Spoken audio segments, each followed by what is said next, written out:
નમો લક્ષ્મી અને નમો સરસ્વતીની યોજના જે ગત બજેટ વખતે મંજૂર કરી હતી, આ બંને યોજનાઓ ચાલુ વર્ષથી જ અમલ કરવા માટેની આપણે શરૂઆત કરી દીધી છે।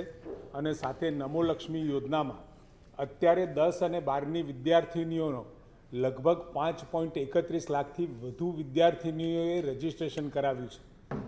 અને નવું સત્ર ચાલુ થયા પછી ધોરણ 9 અને 11ની વિદ્યાર્થિનીઓનું રજીસ્ટ્રેશન થશે અને આ સંખ્યા લગભગ ડબલ જેવી થશે।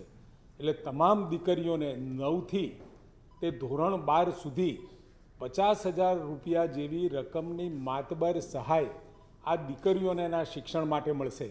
અને સાથે નમો સરસ્વતી યોજના 11 અને 12 ધોરણની અંદર વિજ્ઞાન પ્રવાહ માટે એને પ્રોત્સાહન આપવા માટે દીકરા દીકરીઓ બંનેને જે 25,000 રૂપિયા આપવાની જે યોજના છે એની પણ શરૂઆત કરવામાં આવશે ચાલુ વર્ષથી જ।